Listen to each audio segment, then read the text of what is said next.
Mellow yellow. That's a scary looking fellow. What are you saying? That's not funny. Oh, mine is big yellow chicks or cheeks. Oh.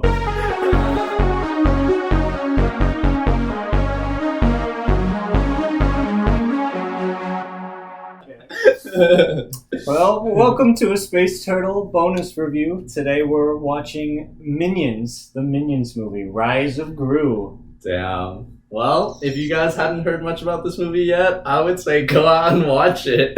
You definitely should watch this movie without us talking about it, because at 0 point in the movie did I know what was going to happen next. It's so random. You can't even believe how crazy. It's really good, honestly. It's way better than I expected. And it helped that we had a pretty rowdy theater in there. It's great. For some reason, it was nearly packed and everyone was cheering no matter what happened. They must have erupted in applause like 6 or 7 times.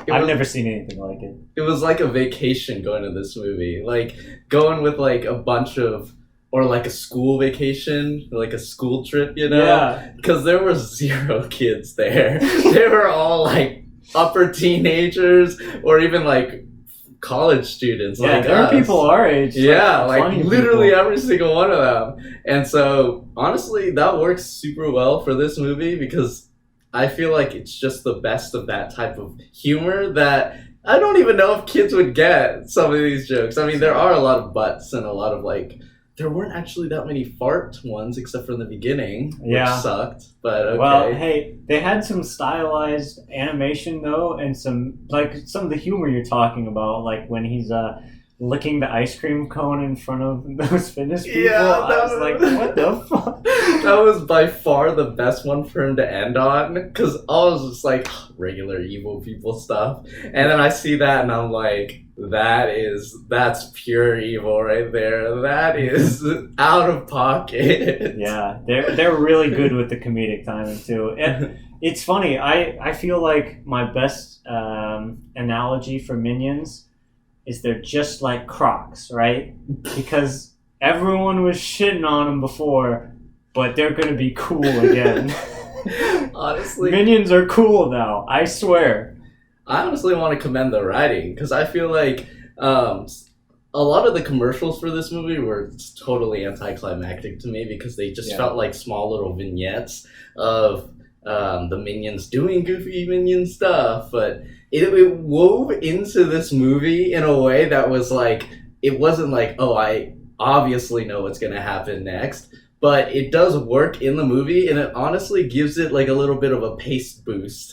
Because we get to pause the whole story for a second and just watch like a minion play orchestrally with the controls of an airplane. Oh, you know?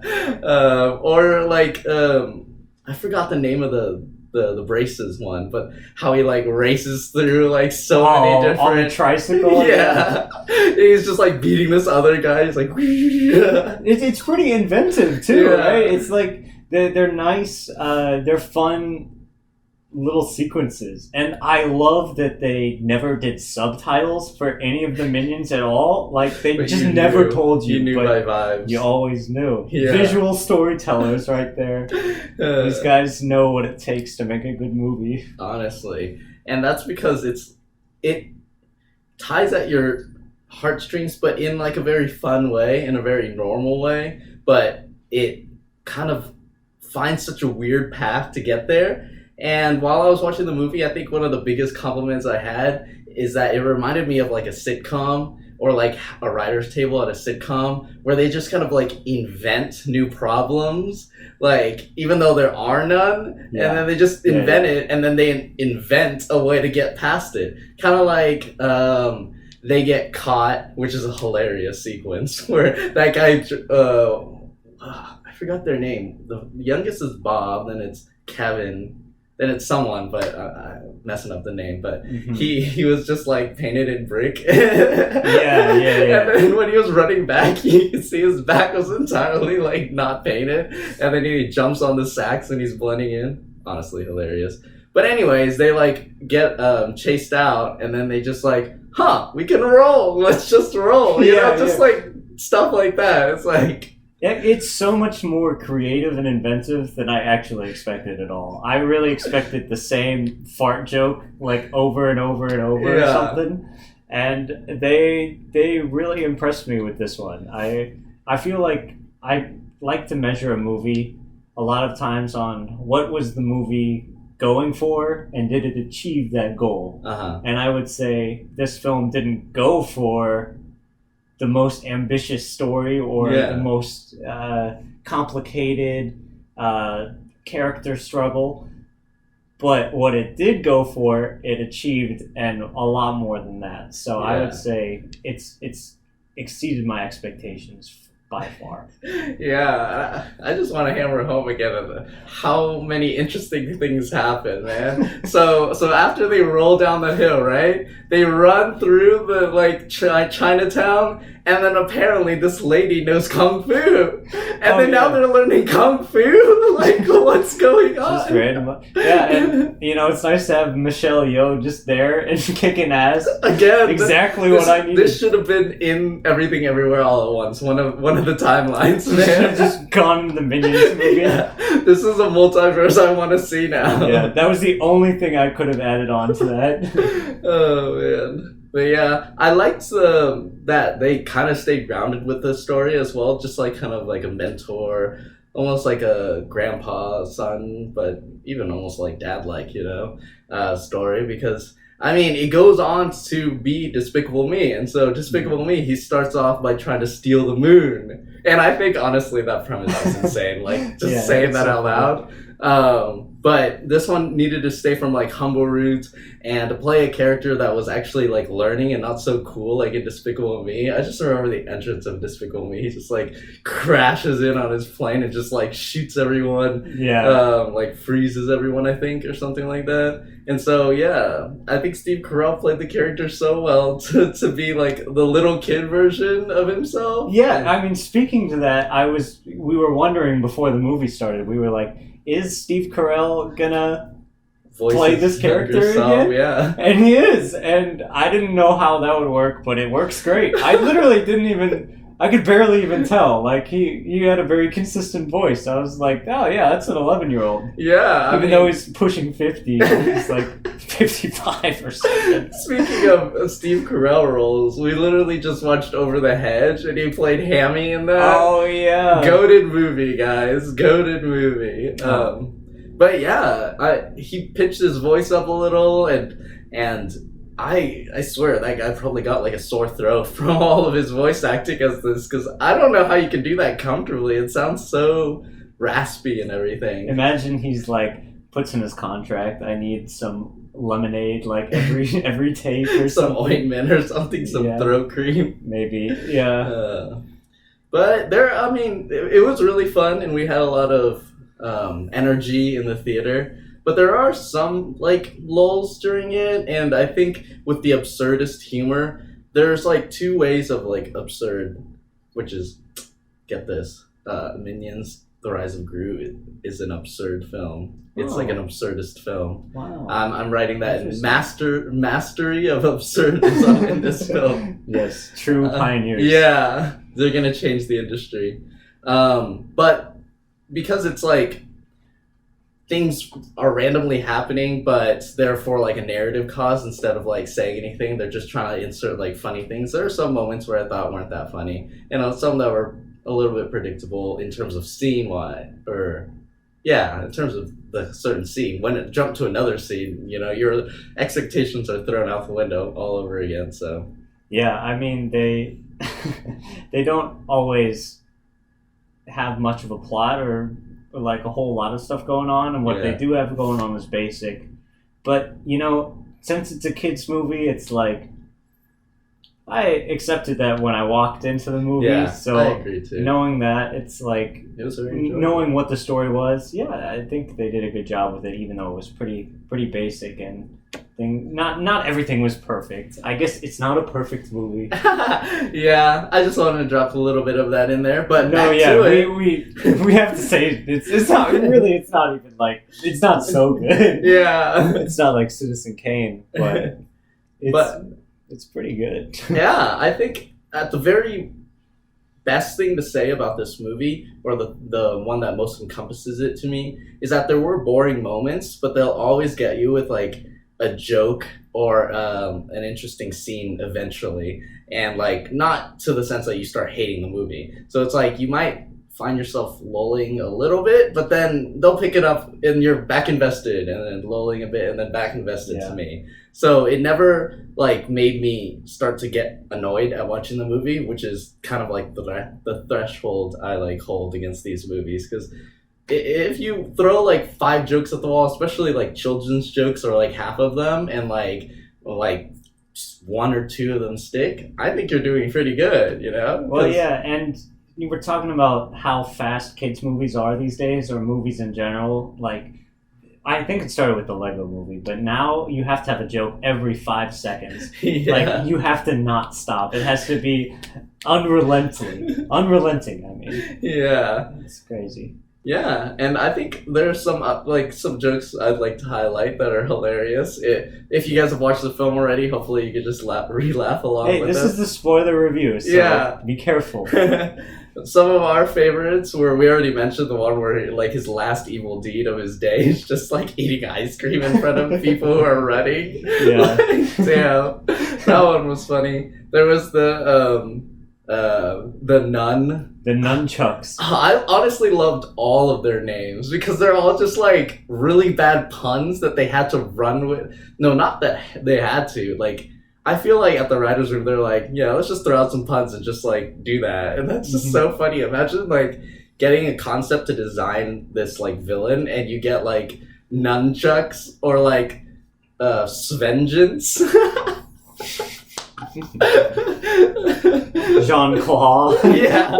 That was a good one. Yeah, the crab dude, right? Oh, man. Yeah. See, I was just like, honestly, you could tell how much fun, or I'd hope so, that the writers and directors and animators were having with this movie. And I think that is one of my greatest praises, because it just sounds so much fun to, like, I would want to work on that, you know, to sit at my desk and then, here, design this character, Svengeance. And I'm just like, hell yeah, I'll design a Svengeance. You know what? This is so dumb and like kind of irrelevant, but I feel like the writer's room of this movie feels like the fictionalized writer's room in Mank. You know, the scene where they're making up the pitch on the spot? Oh, yeah. I feel like that group of writers, they would have made this movie, you know? It's like, you could tell, I feel like this would have been a good gig. This, like, they were always having fun. Yeah.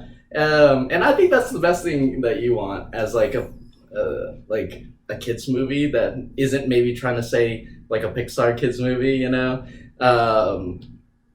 So it's just, like, finding things that are fun for you to work on, and like some people will get it, some people won't, some people enjoy some jokes and some people won't. So as long as you're having fun doing it, I feel like I kind of get that vibe too, you know? Yeah, it's very subjective too. It's like, it's a comedy movie, so if the jokes don't work, then you're not gonna like this. Yeah, and there's just the perfect formula of like, okay, if the jokes don't land, we have like this pretty much blank slate to just suck empathy out of the audience, and that's like the Minions, and especially the youngest one, Bob. Yeah. Just imagine creating like a genius idea. Well, I know that's why Minions is like everywhere, that it's a meme that like parents like Minions and Minions are in everything. But you have this like round yellow ball practically with like really big eyes, and they don't speak any words. It's all like baby babbling pretty much. Yeah. I don't know how this is kept going for so long. They're like literal babies, but they do like everything. So it's just like watching, it's like Boss Baby, except they're like indestructible. Yeah, they had that scene where like they throw the safe on. Yeah. Whatever the minion's name is. They're like so good, like that they learn how to fly a plane instantly, but they're so bad that they can't even like catch any of the villains or like, I don't know, do any confident things. So it's like always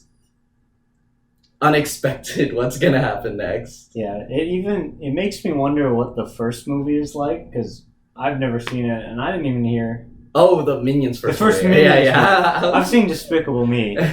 I think I've seen the second one, and I know I haven't seen the third one. Yeah, I don't think I've seen the third one either. Yeah, we're not exactly experts on this. Hey, the first two are the best ones I hear, so we got it. Yeah, yeah, they were both good, but it makes me think, like, what if I was hating on the Minions for no reason? But at the same time, I'll probably go back and be like, no, there's a reason. No, yeah, I don't remember if I watched the Minions fully through or not, but I remember it being like, especially because you don't have Gru, and I feel like Steve Carell, Gru, and just like the whole history, and plus just like Steve Carell, period, is like a really big part of the Despicable Me and Minions franchise. So like when you just had Minions there, and they were like running around between like dinosaurs to like man and like not Hitler but like Napoleon and stuff like that, it's like definitely loses one part of the duo of like Gru and Minions, and the whole thing that he like pities them and they're like his children, they're so cute together and everything like that. So I at least from what I remember of seeing the movie, if I watched the whole thing or not, there are definitely flaws in it that are bigger than just Minions. They would be great. And that's like a good thing about this one, right? Is they basically turned it into a Despicable Me prequel. It wasn't even a Minions movie. Yeah. It was mostly like Steve Carell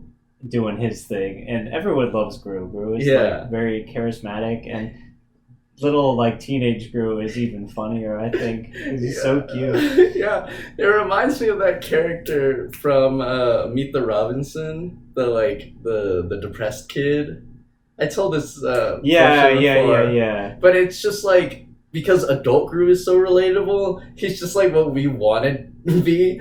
Oh, and this is the metaphor that I was thinking while I was watching the movie, and I think that it's like the best description of how they turned the character into super relatable and super fun, is that like super villainy is for some reason just absolutely uninteresting to like many people. They get like frozen in line and they get like cheesed in line, but like they don't care because no one really cares about these villains except for other villains. And so it's pretty much just like a niche group, and the story revolves around the popularity contest of this niche group. And it honestly reminds me of like a small niche group in real life, like something like Smash or something like that, you know? I mean, Smash is growing, but like if you told any parent, like, do you know who won last Evo? They'd be like, I don't fucking care. But then they're all like fighting and we're all like cheering, you know? Like, oh man, and it's just like these villains just doing their little thing. And so they're not even very villainous, because even when they get frozen and stuff like that, it doesn't seem to bother normal people. They're just like, it's not even that bad. It's kind of fun, and all of they're never like, oh, I'm gonna kill someone. It's just like shenanigans. They're just trying to play some pranks. Like stink bomb in the movie theater. Yeah, so it like makes us able to invest in this villain popularity contest that like Gru. Yeah. So it's pretty much just like having like a coming of age movie where Gru is just like interested in something that everyone else isn't interested in, you know? Yeah, I mean it's a little bit of everything. Yeah, but then the super villainy lets him like do crazy shit and lets the writers be able to like take the story in like really grandiose like directions, you know, instead of like a popularity contest for like debate people, you know, or something like that. Yeah, you'd have to have a completely different take. But it would be funny if like the villains shat all over the debate people. You know? Like, you want the people that are actually going to do fun shit. I don't really have even very many more thoughts about this one. Yeah, I mean, very fun movie to watch.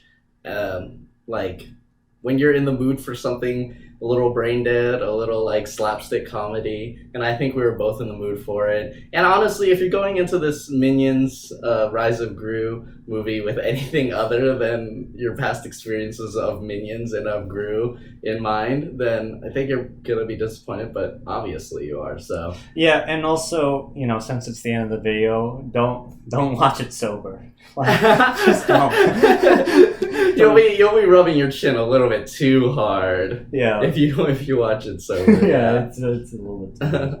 But yeah, it's enjoyable, and I think if you go in with your expectations held as they are, then it was one of the better of the Minion franchise. And to be honest, it reminded me of how much I really like Despicable Me, and I really want to rewatch it now. And it also reminded me of how pretty semi-decent the whole franchise is so far, even though the memes have been permeated and we're kind of like, boo, Minions. Yeah. But like, you know, this whole movie series, there's only a couple bad eggs in there, you know? Yeah, it's like not a very ambitious movie, but it does its job very well, and it's very funny. And I think for us specifically, it's kind of a testament to the impact that a movie theater can have and a crowd can have on an overall movie. Because everyone in the theater was having such a fun time, by osmosis, I started having a good time. Yeah. Like, people would randomly start clapping, and I was like, you know what, sure, yeah, let's clap for the Minions movie. Yeah, that's why the theater experience is still like a top there experience. And, you know, watching movies at home and stuff is fun, but it's lovely to watch with each other and with other people and experience it all together. So, you know, COVID and all that, but yeah, I can't wait until we get bigger and bigger theaters again and seeing everything with everyone. It's always a fun experience. Yeah. Yeah, so great movie experience. What's your rating? I think I'm gonna give it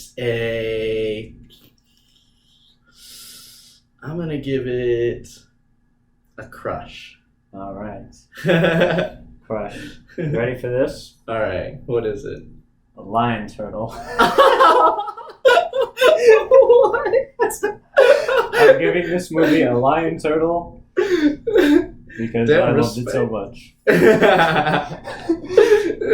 So is it the like 3 extra points for the cheesecake-esque for this one? What?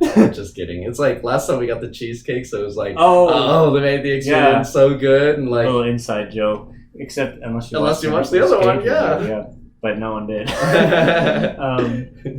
Yeah. I mean, it definitely had the theater experience boost. Yeah. And I just felt like it'd be fun if I gave this movie yeah. Yeah. It deserves it too. Yeah, now that's our favorite theater, so yeah. Go. I mean, Rise of Gru put it on the map now. Fully on the map. Mm-hmm. We're going to be returning there. Absolutely. All right. Well, that's all we have to say. Bye.